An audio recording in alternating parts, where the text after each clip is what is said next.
keep it nice and concise. There's no questions.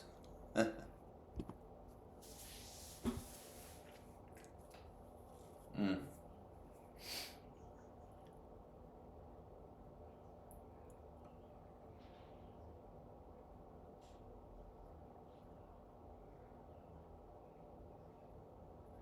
Use that thing, what is being perceived is not what is perceiving. That's the Huang Po, from Huang Po, or Nisargadatta used to say that too. What is being perceived is not what is perceiving. Huang Po also said you can't use the Buddha to find the Buddha. So when he's saying that, you can't use the Buddha to find the Buddha, he must be seeing that what he is and what you are is the Buddha. And he's stating that the Buddha, what you are, cannot be used to find the Buddha. So all the seeking to become free, or to become the Buddha or something, that must not be the Buddha, let's say. If something is trying to become something else, then it obviously thinks it's different from that. So, because the Buddha cannot find the Buddha, meaning you're not going to find anything by looking, if you are what you're looking for already, then what can be put into question would be the looking. And you can hear your mental system looking constantly for the Buddha. Or let's say trying to get out of itself, or trying to get peace. But if what you are is the peace that your head is looking for, then it must be the identification with the mental system which is looking for the peace which you are, that has the system running around. Yeah? That's like the mistaken identification, and that can be perceived. So what is being perceived is not what is perceiving, but you can perceive the mental system running around looking for something, or let's say trying to get peaceful, based on the idea that it's not what is peace now. So rather than identifying with the mental system which is running after peace, if you are the peace that you're looking for, it would be worthwhile to question what's running around looking for peace, which would be the idea of me, yeah? Which is a beautiful thing, because the thing that's looking for peace is also the thing that's suggesting worthlessness.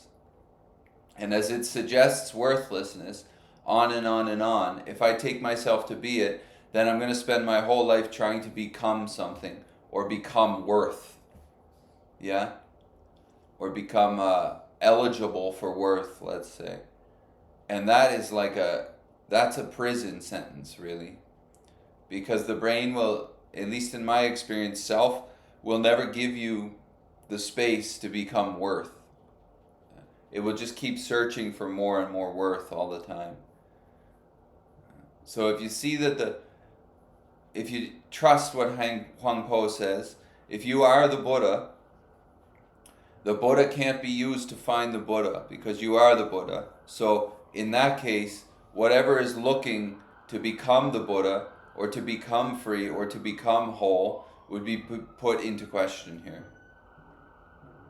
Which would put into question a lot of stuff, like all of the methods and meditation practices and things, which are really good to calm down the mental system, the sense of individuality, but it's only to put that sense of individuality into question. If that sense of individuality is still completely identified, then you're going to keep looking for what you are with what you're not. And in that case, the bondage will always continue on and on and on. And you can perceive, you're aware of the mental system selling you all of the products, like I'm not good enough and I need to become more. I need to practice more, I need to do this more. You can perceive all of that.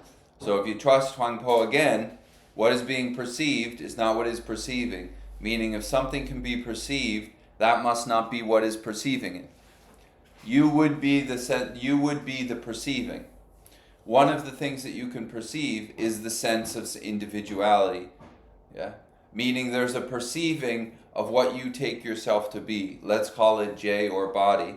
And in that perceiving, there's an identification with that J or body through the idea that it's mine, my.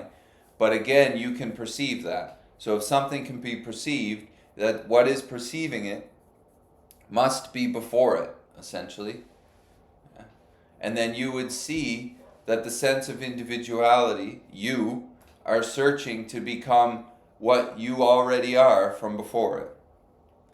And that search will never stop. The brain will just keep searching because the sense of individuality is completely bound to its idea of sense of individuality. And it wants out of that individuality. But self cannot get out of self. So it will never work. So really the bondage of self is the identification with the body and the mind. And by identifying with it, if you identify with it, which most people do identify with it because it's presupposing that it's what you are, then it will have you constantly running, trying to get free. But if you are freedom itself, then that movement would be negated. It would not be followed or grasped onto. Yeah? So, you can perceive all of this. This is the point. You can hear all of this. Yeah. The reason we share this is because the idea of not to, or let's say yoga and Buddhist philosophy, or ideas, principles, whatever you want to call it, it opened a new door for me, where it wasn't, I'm going to make J into a perfect J. No, it was putting J in question as what I am. Yeah? And that really works, because you stop then grasping on to the body and the mind. You start to negate it, or let's say just don't touch it, yeah, or soften off on the grip on it, and then when it goes, you don't go, and then you really see it searching to get out of itself constantly. You also see all of the ideas that it has about itself, like I'm worthless, or I'm not good enough, or I need to do more, and this and this and this. You see that all of this is games of the head, essentially, and through your identification with it, that will run your life into the ground for the most part. But if you don't identify with it, you start to see that you cannot touch it. It doesn't have the grip to run you into the ground anymore. And then you really start to put faith into what's before it, meaning what you are. Call that Buddha nature or something. That is already what you are. You're not going to become that. Again, what's trying to become it is never going to get there. Yeah. These eyes cannot turn around and see beingness. They just can't do it. And you can perceive the mental system. The thing is, you identify with it. So when it goes, you go. Yeah? That's totally based on the idea that it's your mental system. So really the whole search of who is listening is when you're listening to whatever sound, you're softening the whole body, receiving sound through the ears, and then the question is who is listening? The answer is always me. Yeah, but the me is heard. That's the point. The me is perceived. And then that me can be investigated because it's presenting as a permanent independent thing, which it's not. The me thought is presenting itself as something separate than everything else. It's also presenting itself as something that is permanent, meaning unchanging, or something that doesn't come and go, which is also not true. The me thought comes and goes. When you go to bed at night, it's gone. When you wake up, it pops back online. Yeah. So it's not presenting that way. So in many ways, you don't agree with the message, because the you who you're identified as that cannot agree with the idea that it's a non-existent thing, meaning not separate thing. That's why they might say in the teaching of non-duality, you and I don't get the message. Jay never gets it. You see that Jay's not going to get it. That's the point. That's perceived. Yeah. But Jay, the sense of Jay disagrees with the message because the message is about the non-existent permanent thing, which is called Jay. But Jay, the sense of Jay takes itself to be a permanent independent thing. Yeah? So it disagrees with the message in many ways. But if you negate that that's what's disagreeing is what you are, then you see from before it, it's movement, yeah? that it is perceiving itself to be an independent thing. And if you're tied to that, you're tied to everything that comes after it, meaning all the thoughts and ideas, including the ones that make people want to drink or do really crazy stuff. That's all based on the idea me. Yeah? So who is listening? I am. You can hear that I am from before it.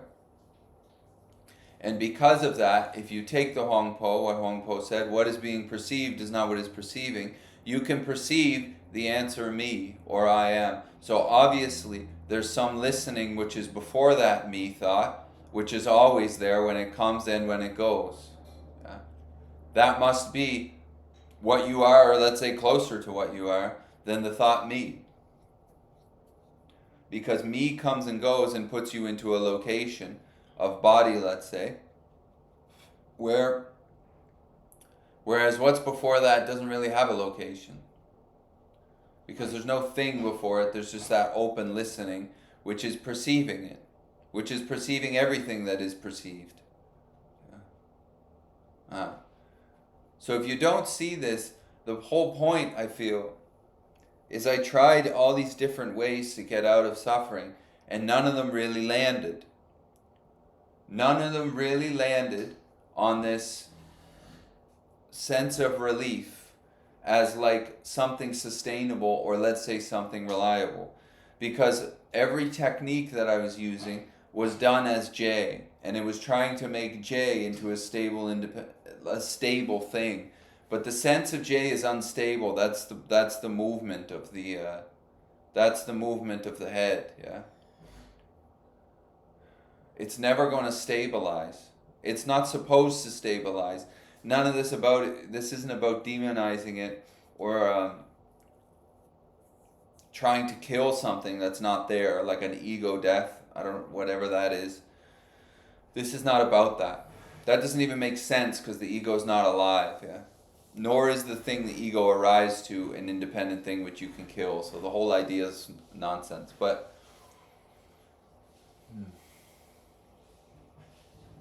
the point is, everything that I was doing was as a movement as identified as J, and J was always there.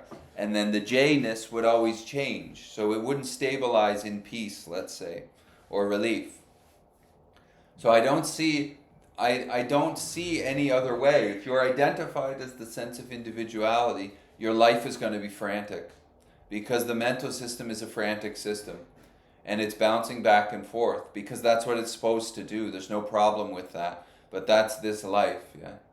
The mental system is dualistic. It goes up and down, left and right, happy, sad, good, bad, salt and pepper. It's like, that's the system. The body's the same way. It's an ever-changing, ever-moving system.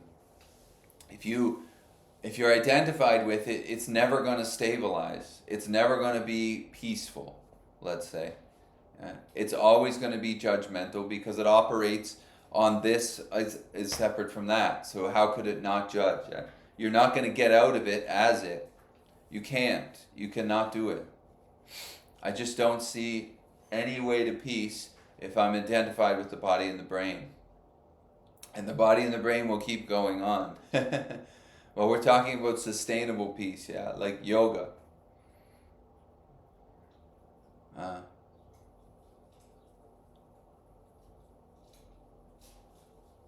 Yeah.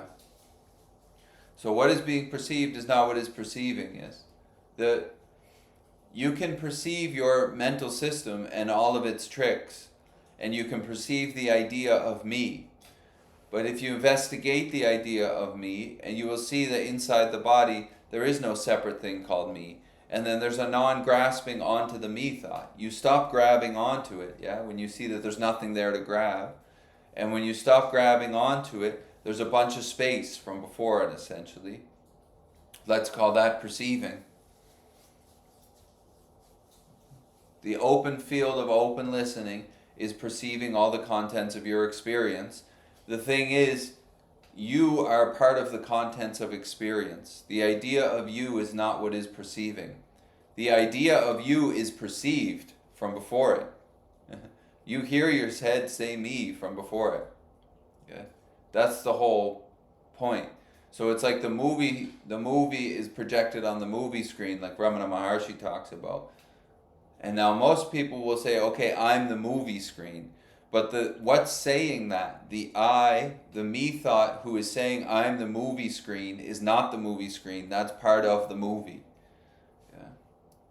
So if that I, because the mental system will claim everything that it can, if that I thought, which it will claim itself to be awareness itself, that is part of the movie. That is not part of the screen. Okay. Huh. And that really shuts down a lot of the antics of the mental system. Not by doing anything, but you just stop buying it, really. Because you see, the me that thinks it is awareness is not. You're aware of that me from before. And there's no call to action there. There's no like, okay, now I have to do a bunch of things. What's telling you to do a bunch of things is what you are aware of. Yeah, that's what gets negated as what you are. So what is being perceived is not what is perceiving. You can't use the Buddha to find the Buddha. The Buddha is like open listening, yeah? Open listening doesn't need anything.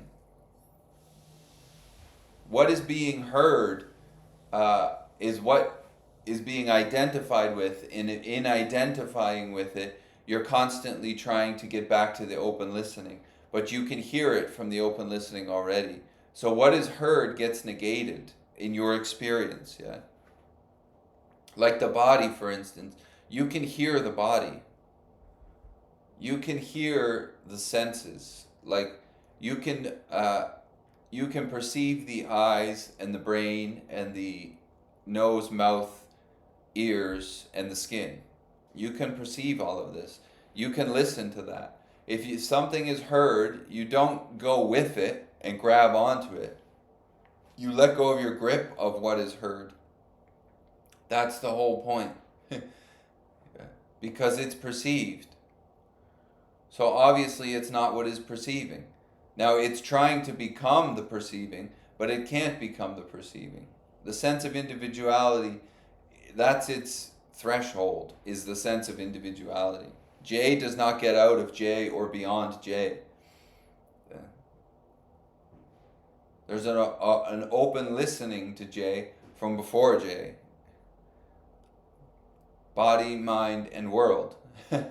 Yeah. And then the head will start to claim that it is what's listening. Through the idea, I am what's listening. And that is heard.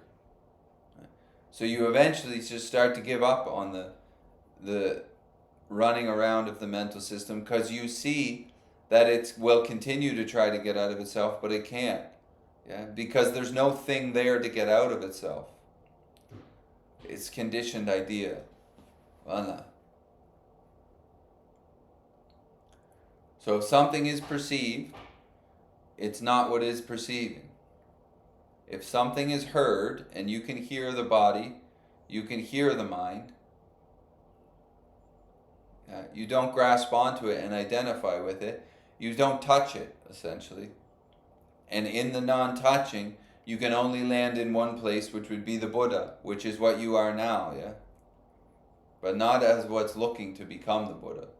That's why it's a negation. The only thing you can become aware of is the sense of individuality. What you take yourself to be, you become aware of. Yeah? Well, this message is just simply saying that's not where you start. So rather than identifying with what you're aware of as what you are, you don't touch it.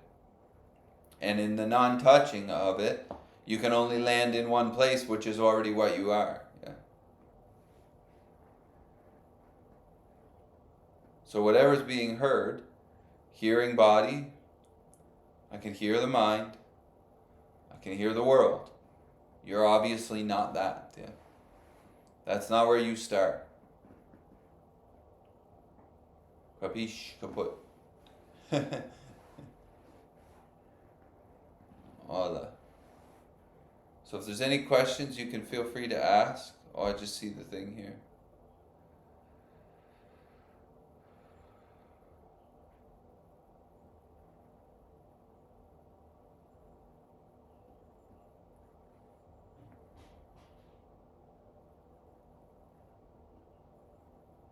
Ah, then you're the persona, non-persona. Yeah, the mental system will keep claiming everything that it grabs onto. You can hear it make the move. It's like when people hear this message a lot of times, they go from, okay, I'm going to do a bunch of stuff, to, okay, now I'm not going to do anything. But both of those movements are of the sense of individuality. You can hear both of them. Yeah? So it's like, okay, I'm going to grasp on and meditate a lot and focus on one thing, let's say. That's great to calm the mind. We're not picking on that. It's just an example, yeah? So then they hear something, okay, what's grasping on and pointing the mind is not what you are. Then they go, okay, now I'm going to let go of everything. That's the same sense of me making the move. You can hear your head go, okay, I'm going to do this. And then it goes, okay, now I'm not going to do anything. Which is still, okay, I'm going to do this. So it's still trying to get out of itself. It doesn't matter what way it turns.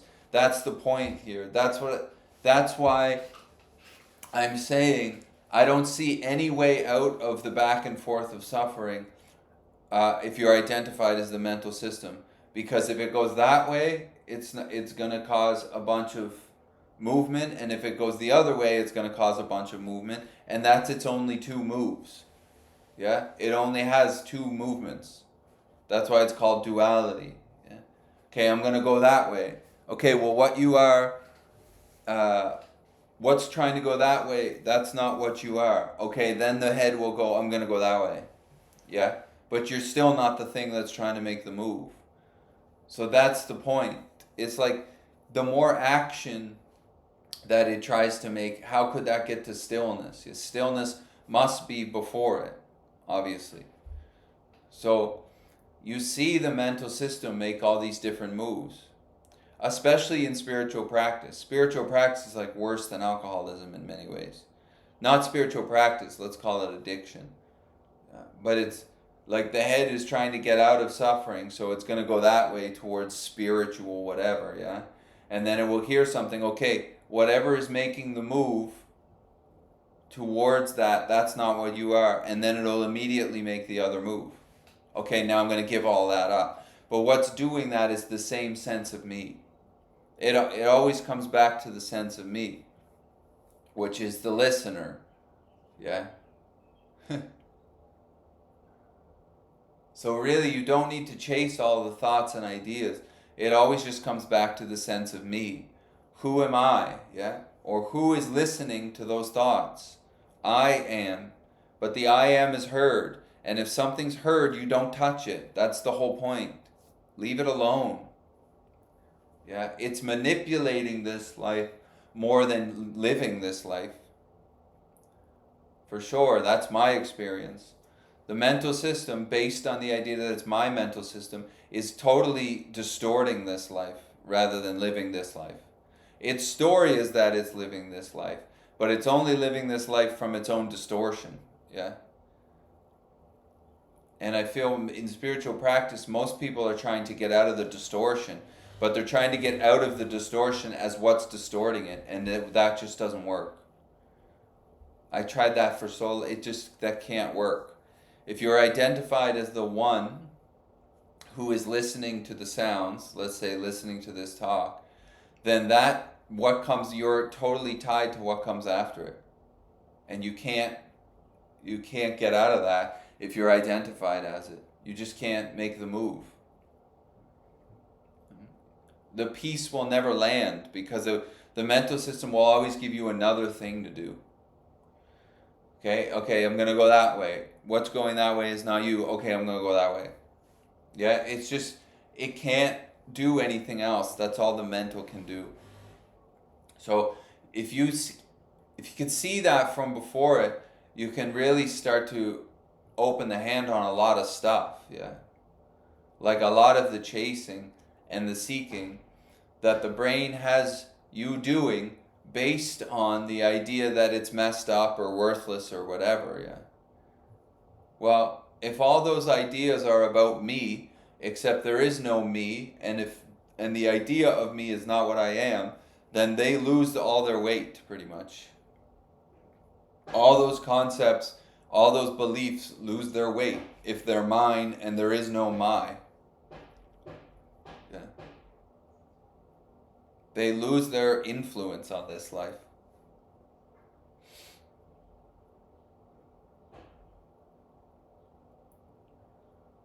And I would have never thought it's all based on a putting down or a not touching, because my whole life before that was based on work. You gotta go get stuff, you know. But if you are what you're looking for already, then what's trying to go get stuff is probably working way overtime, because it can never get enough. That's the mental system. But it can be perceived. That's the whole point. You can perceive the mental system making all of its tricks, giving you the next laundry list of things that you need to do, based completely on the idea that you're not enough now. Yeah. So you can try to change those thoughts.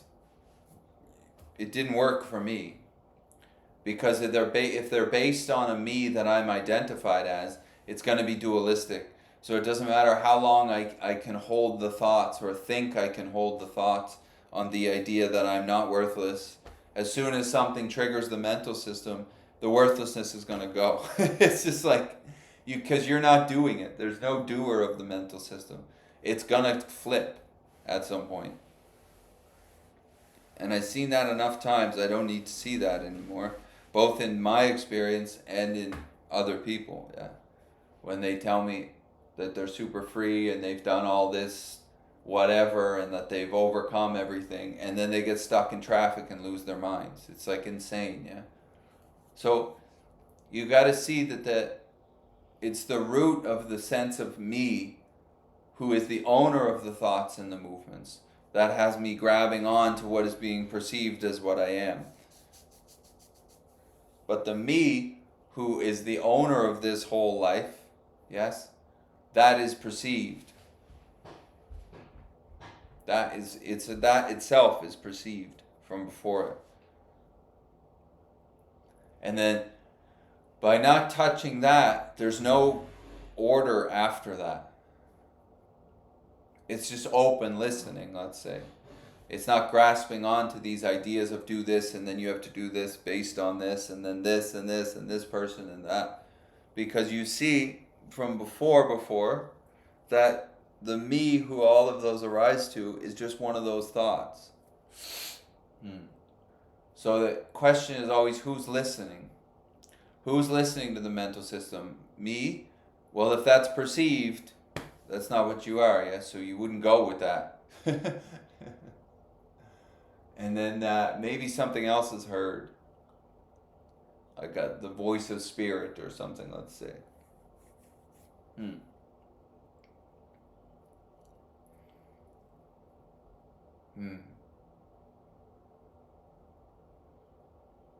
Yeah. All right. If there's any questions, feel free to ask. Otherwise, maybe we will wrap it up there for today. I don't even know if there's people here.